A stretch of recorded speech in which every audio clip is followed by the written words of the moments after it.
प्रणाम। मेरा नाम अभिषेक तिवारी है। एक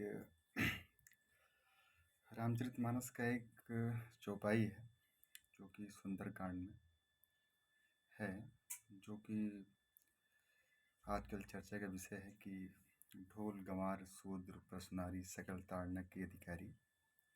इसका मूल भाव समझने के लिए बाबा तुलसीदास को समझना पड़ेगा। उनकी जो मूल भावना थी लोगों के प्रति, और ये संवाद रामचरितमानस की किस भाषा में है, ये तो अवधी भाषा में है। एक शब्द है ताड़ना। आजकल के लोग जो भी अपने को शूद्र मानते हैं, रामचरितमानस तो एक जात के लिए लिखी नहीं गई, वो सनातनी धर्म का विषय है।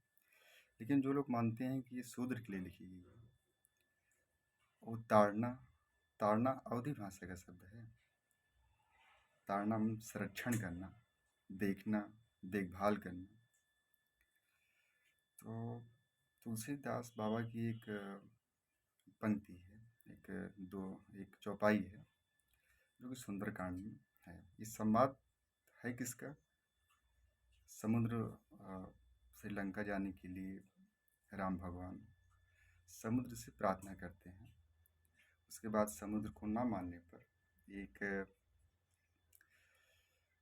क्रोधित राम भगवान होके अपना तीर धनुष बाण निकाल के जब सामने आते हैं, तब समुद्र का एक कथन है कि प्रभु भल कीन मोह मुख दीन्ही, प्रभु भल कीन मोह सिख दीनी, मर जादा पुन तुम्हारी कीन्ही, ढोल गंवार शूद्र पशु नारी सकल ताड़ना के अधिकारी। इसका मंतव्य है कि ढोल गंवार शूद्र पशु नारी सकल ताड़ना के अधिकारी। ढोल है, अगर आप ढोल के बारे में कुछ नहीं जानते हैं तो उसको आप बजा के लोगों का ध्यान आकर्षित नहीं कर सकते हैं अपनी तरफ। उसकी आवाज़ ही कर्कश निकलेगी, जो लोगों के सुनने में, आपके समझने में और मूल संवेदना से इसका कोई मतलब रहेगा नहीं। इसके लिए सुर ताल का ज्ञान होना आवश्यक है। ढोल गंवार, गंवार शब्द ये सब के लिए, इसमें चाहे ब्राह्मण हो, क्षत्रिय हो, वैश्य हो, शूद्र हो या अन्य कोई जाति, गंवार तो सभी में होते हैं। अब गंवार को समझाना एक सोचनीय विषय है। गंवार ब्राह्मण भी हो सकता है, तो उनको देखभाल करना, उनको एक समुचित मार्ग पर लाना, ये शिक्षित मनुष्य का धर्म होता है।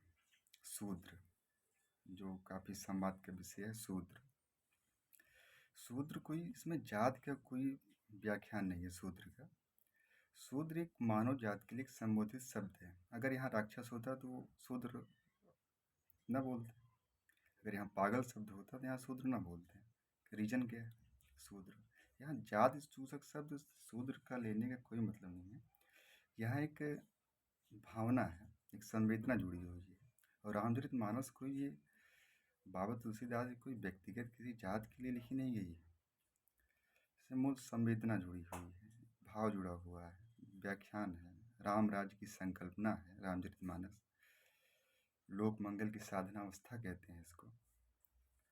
अगर शूद्र के लिए जात विषयक बोला गया है तो इसका कोई मंतव्य नहीं है। शूद्र रक्षा करना, शूद्र का मतलब अपनी समाज की सेवा करना, शूद्र का मतलब खुद के लिए एक मार्ग बनाना और सेवा करना। अब सेवा का अर्थात अब शूद्र वो सभी जातियों के, अगर शूद्र के स्थान पर राक्षस होता तो क्या होता? इसमें पंडित नहीं आते हैं। नवधा भक्ति होती है अपने यहाँ, उसमें 9 प्रकार की भक्ति है, जिसमें तुलसीदास जी का दास भक्ति है, और चौथी भक्ति है पाद सेवन, है चरणों का स्पर्श। अब चरण स्पर्श अगर शूद्र मानते हैं कि उनका जन्म चरणों से हुआ है, तो भगवान का चरण चरण ही लोग पूजते हैं, उसका सर कोई नहीं पूजता है।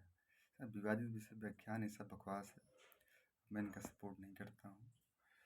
और शूद्र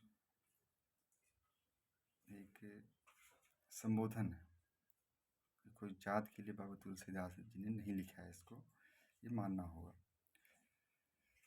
और कहाँ शूद्र पशु पशु चाहे पालतू हो, चाहे जंगली हो, चाहे जो हो, कुछ समझना पड़ेगा, उसको अपने आप में अनुरूप ढालना पड़ेगा, ये व्याख्यान है। और नारी नारी का संरक्षण करना, संरक्षण मीन्स उसको उसकी रक्षा करना। सकल ताड़ना के अधिकारी, सकल ताड़ना, पता नहीं आजकल के लोग जो है ताड़ना का अर्थ निकाल रहे हैं पीटना, पीटने से पता नहीं क्या आशय है इसका। पीटना कुछ नहीं है, प्रताड़ना से पीटना होता है, ताड़ना का अर्थ होता है रक्षा करना। अवधी भाषा में लिखा है, कितनी बार ये डिबेट का विषय बना हुआ है। ताड़ना का अर्थ होता है रक्षा करना, संरक्षण करना, जो आजकल ही डिबेट में कंट्रोवर्सी में चल रहा है कि पीटना, तात्पर्य समझ में नहीं आता। एक तुलसीदास का और एक चौपाई है कि ममता रथ सम ज्ञान कहानी, अधिलोभी सन बिरति बखानी, क्रोधहि सम कामहि हरि कथा, ऊसर बीज बोए फल जथा। ममता में डूबा व्यक्ति से ज्ञान की कहानी, लोभी से वैराग्य की कहानी, क्रोधी से शांति का विषय, और कामी से भगवान की कृपा, उनका फल व्यर्थ है जैसा ऊसर में बीज बोने के समय। तो शूद्र कोई शब्द नहीं, ये जाति सूचक शब्द इसमें कहीं प्रयोग ही नहीं हुआ है। बाबा तुलसीदास व्यक्तिगत आलोचना किए होते तो ब्राह्मण की करते। अब तुलसीदास की एक कवितावली ग्रंथ इनका, उसको आप पढ़िए, उसमें वर्ण व्यवस्था के बारे में बाबा तुलसीदास ने खुद अपना व्याख्यान दिया हुआ है, तो शायद आप लोग इसको समझें। ये डिबेट करना फर्जी का कि तुलसीदास ने शूद्र पर लिखा है, सब व्यर्थ है, इसको समझो। इसको शूद्र सबके लिए हो सकता है, ब्राह्मण में भी शूद्र होते हैं। शूद्र शब्द है कि शूद्र किसी के ऊपर लिखा थोड़ी ना होता है कि शूद्र है, ये पंडित है, ये बनिया है, ये क्षत्रिय है, ये विषय है, कंट्रोवर्सी है, इसको समझिए। तो रामचरितमानस सनातनियों के लिए है और हम सनातनी हैं। तो प्रणाम, जय श्री राम।